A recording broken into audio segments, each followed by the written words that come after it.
Благодарам. Почитувани колеги, почитувана јавност, кога на 19 ноември 1946 година Судскиот совет во состав Панта Марина, Лазар Мојсов и Коле Чашуле потегнале иницијатива и го уапсиле првиот председател на президиумот на АСНО, Методија Андонов Ченто, и после само 21 ден го осудиле на 11 години тешка робија, немале представа дека, извршувајќи ги наредбите на партијата, ќе влезат во аналите на темните страници на историјата. Додека пак паталецот и првиот председател Ченто ќе каже во својата автобиографија: верував во се, но не верував дека моите ќе ми судат за Македонија. Историјата докажа дека оние кои што се за право и правда и кои што се бореле за право и правда и кои што биле на вистинската страна, времето и историјата ги става на позитивна страна, за разлика од нарачателите и оние кои што работат под диктат. И сега сосема е јасно наводната заслуга на Кацарска за да биде дел од Уставниот суд и затоа што многу голем број на граѓани се во затвор од незините пресуди, а криминалците се на слобода. Кацарска судеше и пресуди драконски казни за случаи за процеси од СЈО, а беше и дел од Судскиот совет што го очисти Зоран Заев во предметот подкуп. Сите видовме, сите слушнавме, но пресуда за жал немаше. Кацарска ја осуди и бившата министерка Гордана Јанкуловска, практично осуди двајца министри за внатрешни работи од претходната власт. Сега мандатот во уставен треба да и се даде како награда. После овој предлог за Добрила Кацарска да биде дел и да има мандат во Уставниот суд, никој во оваа држава од власта нема право да убедува дека владата планира борба со корупција и владење на правото. Кацарска судството до толку завладеа силно што, замислете, беше единствен предлог на Судскиот совет, никој не се осмели да даде друг предлог и таа е утврдена за кандидат со 12 гласа, колку што биле и присутни.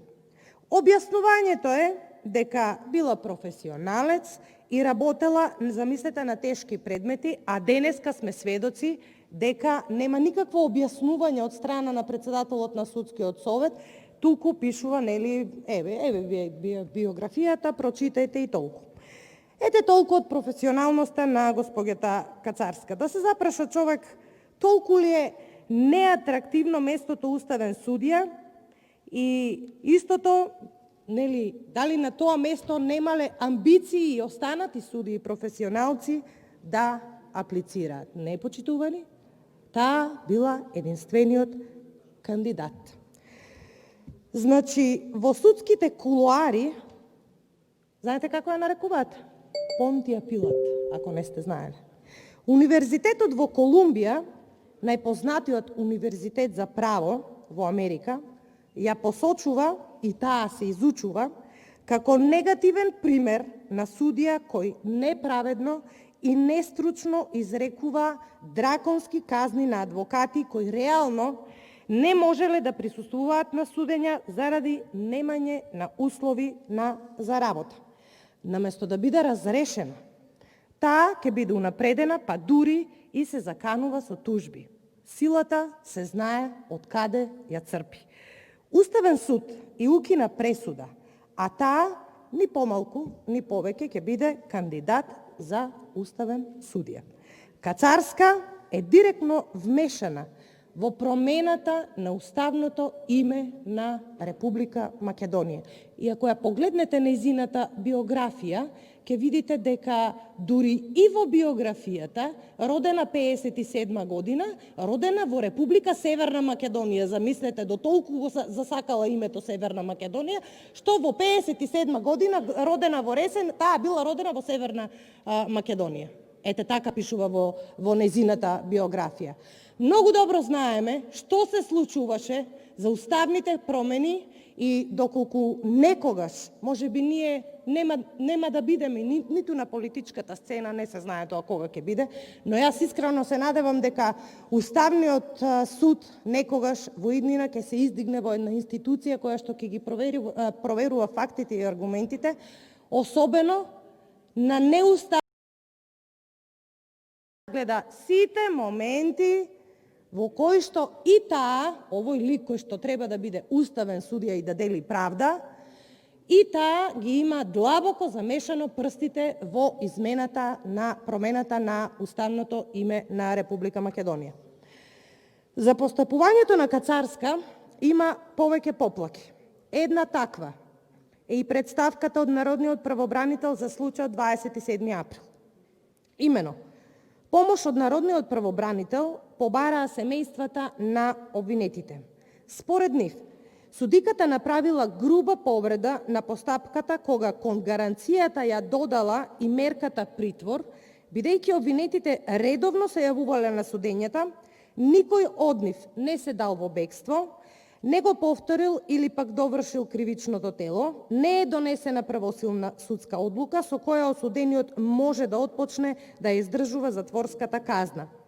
Токму поради овие околности, како што посочуваат тие, решенијата за определување на мерката притвор на обвинетите на кој предходно им е уважена гаранцијата за да се бранат од слобода се незаконити, а дадената гаранција не може да се укине поради непостоење на законски основ за тоа, бидејќи изрекувањето на првостепена пресуда не е основ предвиден во ЗКП за укинување на гаранција. Сега, ова беше посочено како ненамерна грешка на Кацарска, која воопшто не беше санкционирана. Дали ненамерната грешка е направена поради брзање на Кацарска да ги испочитува дадените директиви, прашаа тогаш семејствата. Во целото брзање со дадени гаранции става луѓе во притвор, иако по Законот за кривична постапка не може да се изречени овие две мерки заедно.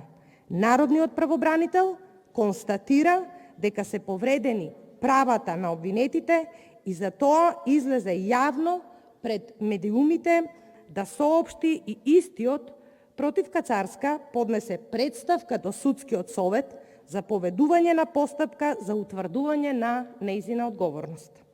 Постапувајќи по оваа представка, Судскиот совет поведе постапка и утврди дека е направена повреда на законот од страна на Советот на чело со Кацарска, но дека станувало збор за, замислете, ненамерен пропуск на судијата. И тука заврши се. Наместо да биде разрешена, како и во секоја нормална европска држава кон која се стремиме, во која што судската власт е независна, непартиска и не чека од партијата наредби, наместо да биде разрешена, па дури и да одговара, таа денеска бара и е изгласана од Судскиот совет да биде уставен судија, да биде во највисокиот суд на државата. Почитувани колеги, Холандската амбасада во Република Македонија има донирано огромни средства, финансиски средства за подобрување на судството. Немојте да мислите дека амбасадите во нашата држава, особено Холандската амбасада, не ги следи случаите на грубо и брутално кршење на човековите права, не ги следи рочиштата и не следи што се случува со правото и правдата во Република Македонија.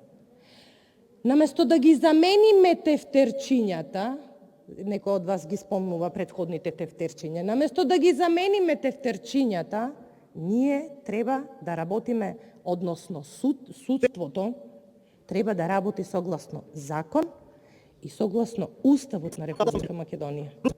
Воопшто да не дозволува влијание, партиски влијанија и спрега помеѓу власта и судството. Но за жал многу далеку сме од тоа.